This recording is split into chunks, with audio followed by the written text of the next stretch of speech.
Je viens de finir la semaine à Action Domino. Ça fait 5 jours que je suis à Remoulins avec mon associé Enzo et on a loué un petit Airbnb à 350 € la semaine. Et je pense que c'est une des semaines les plus rentables de l'histoire de notre entreprise en tout cas. On a appelé ça les actions domino. Je trouve ça hyper représentatif. C'est les actions à haut levier, si vous voulez, les actions qui font le 20-80 d'une boîte.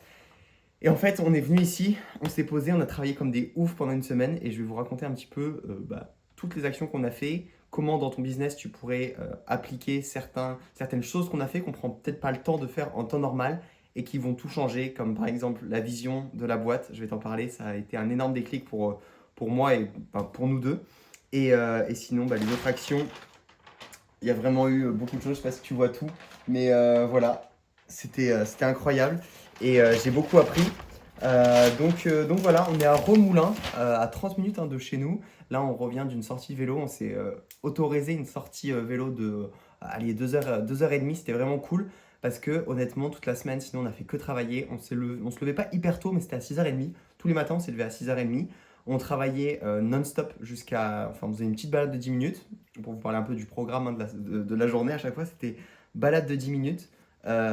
On travaillait ensuite à bloc, c'était des mini-pauses, 5, 10 minutes, 15 minutes max. Et ensuite, on revenait et on travaillait, ça s'arrêtait pas, c'était enchaîné comme ça. Le truc qui était trop bien, c'est que être à deux comme ça, même pendant les pauses, en fait, on a parlé que de business, etc. C'était des pauses qui étaient super productives. On mangeait 1 heure max le midi, on allait faire des courses. Même le but, je pense qu'on aurait pu encore plus optimiser en faisant toutes les courses au début. On a fait toutes les courses au début, mais on avait tout le temps besoin de trucs en plus. En vrai, ça fait sortir, ça prend 10 minutes et en vrai, c'est agréable. Donc peut-être c'était bien comme ça au final. On allait, parce qu'on est dans le village, du coup, on allait aux courses, acheter des trucs, tout ça. On revenait, on faisait à manger, bam. Mini-sieste. J'ai fait pratiquement tous les jours des mini-siestes. Cet après, j'ai fait une mini-sieste de 9 minutes. Entre 7 et 10 minutes, vraiment pas plus. J'arrive à m'endormir direct. Parce qu'on se couche tard aussi, donc on n'a pas assez dormi, entre guillemets. Mais cette sieste me régale. À chaque fois que je me lève, j'ai l'impression que ça fait 3 heures que je dors. Je me dis, putain, j'ai loupé le réveil. Et non, ça fait juste 10 minutes. Juste, j'ai eu le temps de faire des rêves et tout. Je suis parti trop loin. Et c'est trop banger. J'ai plein d'énergie. Ensuite, on rattaquait jusqu'à 19h. Donc là, le matin, déjà, ça fait, on va dire, 6h30. Allez, on va compter 7 heures pour les pauses de la matinée. Donc de 7h à midi, ça fait 5 heures de travail. On reprend à 13h jusqu'à 19h, ce qui nous fait 6 heures de travail. On est à 11h. Là, souvent 19h, on allait soit courir, soit faire du vélo. Aujourd'hui, on y allait un peu plus tôt, mais voilà. Et ensuite, on mangeait en revenant et on refaisait 2 à 3 heures de travail le soir. Donc, c'était vraiment de très, très grosses journées. Et c'était juste trop, trop bien parce que du coup, on était vraiment dans le. On a l'impression qu'on créait Facebook. Genre, c'était le Facebook mood, on disait.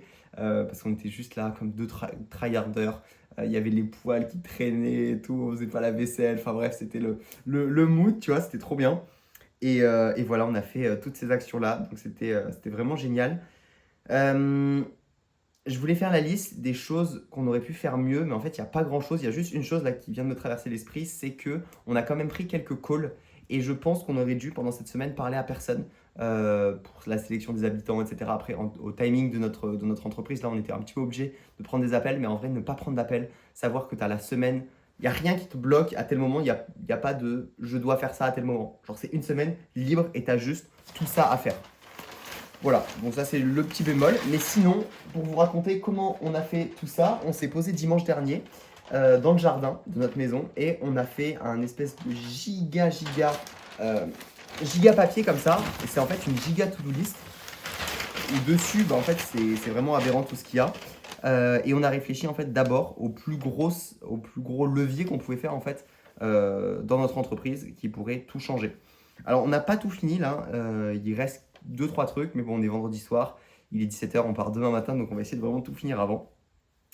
Et entre autres, ça a été réfléchir à quels sont les postes qu'on voulait recruter. Donc ça a été génial. On s'est formé à faire des fiches de poste, plein de choses hyper enrichissantes en fait. Comment recruter les bonnes personnes, où mettre les annonces, etc.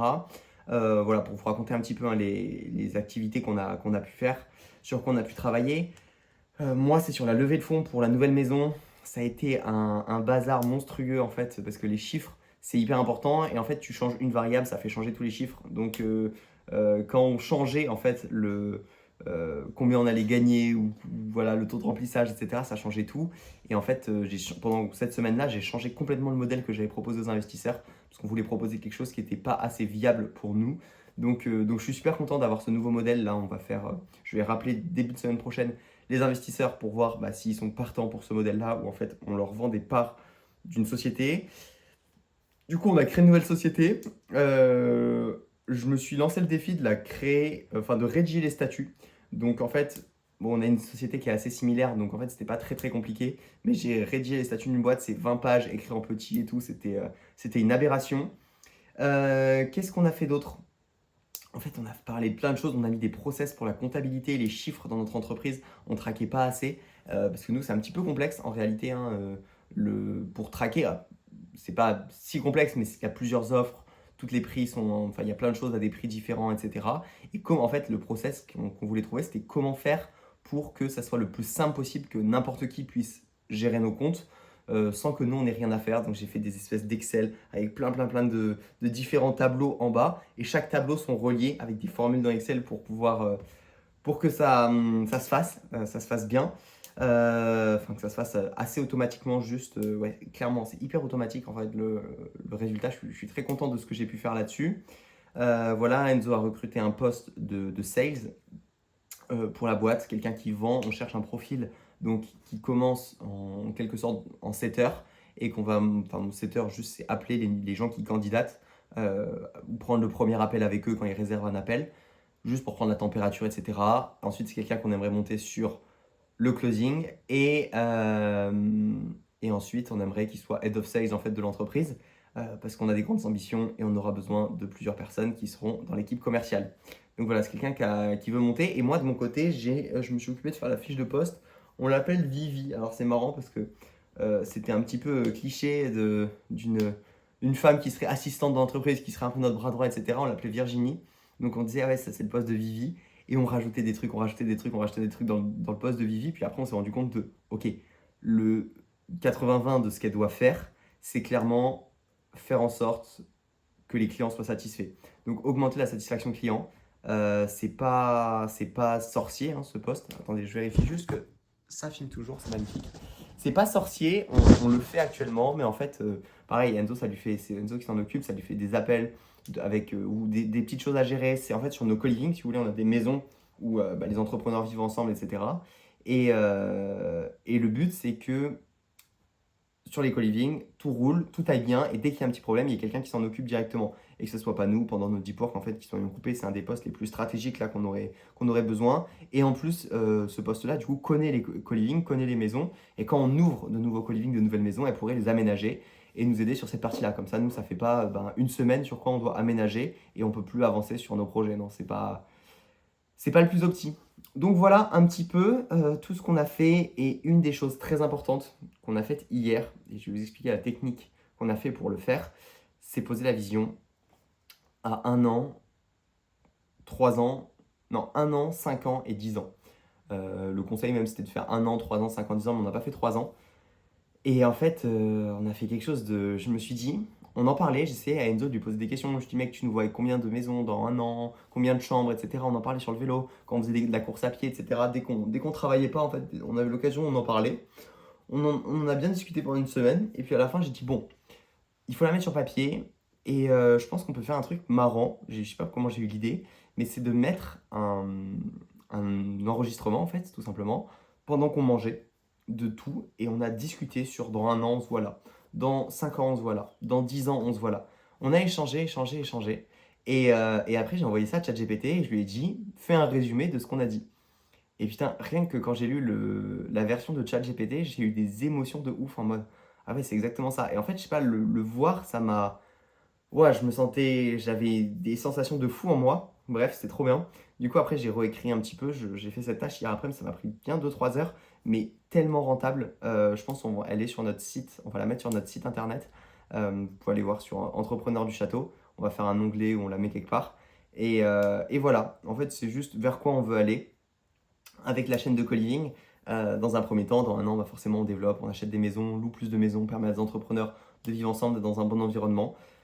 Dans 5 ans, on se voit déjà un peu plus commencer à créer une sorte d'écosystème où il y a encore plus de maisons qui sont au même endroit, une sorte de petit village. On ne sait pas quelle forme ça va prendre. Moi, je parle souvent de la vision de l'école parce que c'est pour moi comme ça qu'on peut changer les choses et aider la France, en fait, tout simplement à, ouais, ou même donner la possibilité à des humains d'être plus libres en leur donnant plus de connaissances, plus de compétences dès leur jeune âge et permettre aux gens d'être libres, que ce soit dans leur vie physique, mais surtout dans leur monde interne, dans leur tête. Et beaucoup de dev perso, en fait, qui manquent pour moi à l'école, de la psychologie humaine, plein de choses qu'on devrait apprendre, en fait, des manières de communiquer, etc. Bref, on a parlé de toutes les choses qu'on voudrait mettre dans cette école. Et dans 5 ans, bah, en fait, on commencera déjà à créer ça. Et où ça devient intéressant, c'est à 10 ans. Ça prend forcément une tournure un petit peu... comment dire euh, J'ai des pensées en même temps qui viennent, mais j'essaie de me concentrer. Euh, ADHD mindset. Putain, c'est horrible parce qu'en fait je sais ce que je veux dire, mais j'ai trop de pensées et du coup j'essaie de les stocker quelque part. Bref, je sais pas si vous avez ça aussi. Bon, bref, je voulais juste dire que c'était politique. Ça prenait une tournure politique un petit peu notre histoire. Et dans 5 ans, en fait, si notre modèle il fonctionne, on veut révolutionner l'école, enfin toutes les écoles de France, quoi, limite. Et ouais, bref, il y a beaucoup de choses. Et du coup, bah, c'est génial parce qu'on voit aujourd'hui ce qu'on doit faire pour pouvoir faire. Enfin, on voit aujourd'hui comment on doit automatiser, ce qu'on doit déléguer et quelle position on doit avoir. Et ça nous met encore plus dans une position de CEO et pas de mec dans l'opérationnel, même si, bah, niveau financier, on ne peut pas employer plein de personnes et se permettre de plein de choses. Mais on peut déjà voir vers quoi on doit aller, quelles sont les actions qu'on doit faire. Et pour ça, bah, c'est sûr que faut mettre une vitesse, quoi. Donc, bref, c'était une semaine incroyable. Je suis très content de ce qu'on a fait. On avait aussi un paperboard, donc il n'y avait pas que ce papier-là, il y avait un paperboard où on écrit tous les jours une nouvelle to-do list, enfin, vous savez, où on peut effacer là. Et du coup, c'était vraiment bien. Je pense que ça, on va le garder toutes les semaines, une grosse to-do list de la semaine. On ne pourra pas être aussi efficace quand on sera chez nous, forcément. Là, c'était vraiment le mood Facebook starter, le début, quoi, à la dure. Mais ça va faire du bien de rentrer au co-living avec tout le monde, etc. Mais c'est sûr que voir plus de gens, etc., bah, c'est trop bien, tu te sens moins seul, tu as un entourage, c'est stimulant, tu as des nouvelles idées. Mais quand tu as juste besoin de faire plein de trucs, je vais dire opérationnel, mais pas fort. Enfin, c'est dans l'opérationnel, mais pour des actions à haut levier, pour des actions domino, comme j'appelle ça, bah en fait, c'est juste trop bien. Donc voilà, très content. Demain, on a un inter-co-living. C'est une fois par mois, on réunit tous les co-livers pour que bah, ça résonne, ça network, que ça passe du temps ensemble. Donc c'est trop bien, on va aller à la mer. On rentre demain midi. Je suis trop content ce soir. Je pense qu'on va se faire un resto pour se féliciter de cette belle semaine. Et hâte de voir la suite, de mettre des process en place, de recruter les bonnes personnes avec nous et de réussir à appliquer cette vision maintenant qu'on a, à aller voir dans tous les coups de mou. C'est mon mentor business qui m'avait conseillé de faire ça et qui m'a fait lire la sienne, qu'il avait écrit en 2020, quelque chose comme ça, avec ses associés. Et depuis, son entreprise a vraiment bien marché. Un de mes mentors business, en fait, tout simplement. Donc, hyper inspirant. Et je lui ai envoyé, il m'a dit, ouais, trop bien, dans les coups de mou, il faut vraiment que vous alliez voir ça, vous rappeler pourquoi vous faites ça, etc. Et c'est vrai que rien que la lire, en fait, ça me fait monter de l'énergie. Je me suis mis à pleurer un moment quand je l'ai relu plusieurs fois. J'étais en mode, ouais, c'est magnifique, on a tellement de choses à faire. Bref, voilà. Je vous conseille franchement de faire ça une fois de temps en temps. Je pense qu'une fois tous les 2-3 mois, c'est pas déconnant de s'enfermer, surtout si vous avez un cofondateur et d'être juste ensemble. Ça rapproche. En plus, tu te fais des délires, tu fais des private jokes, tu vois, ensemble, c'est vraiment un bon mood. Donc, trop bien, trop content d'avoir fait ça, de faire ça avec une personne avec qui tu travailles sur le même projet. C'est encore plus incroyable qu'un ami qui travaillerait sur autre chose. Voilà, merci d'avoir regardé cette vidéo. Ça faisait longtemps que je n'avais pas fait un petit podcast sur Cellofat. J'espère que ça vous aura plu. N'hésitez pas à me faire des petits retours. Je pense qu'il faut que je crée plus de contenu. C'est une de mes révélations de la semaine, même si cette semaine, j'ai pas créé de contenu. Ah, par contre, j'ai créé un compte LinkedIn pour EDC et pour moi, j'ai fait des posts un petit peu d'avance. Donc ça, c'est cool. N'hésitez pas à aller nous suivre là-bas. Et niveau création de contenu, j'ai plein de choses que j'ai envie de raconter. Il faut juste que je prenne, dès que j'ai envie, en fait, la caméra et que je parle comme ça. Donc n'hésitez pas à me dire si ça vous plaît, parce que en vrai, même si personne ne les regardait, je les ferai quand même, parce que ça m'aide à conscientiser ce que je fais dans ma vie et prendre du recul un petit peu et voir les choses sous un autre angle. Mais si je sais que c'est utile à des personnes, bah, ça me motive encore plus de les poster sur Internet. Voilà, allez, J'ai des millions à faire, une mission à réaliser, tout simplement. À bientôt. Merci l'équipe. Ciao.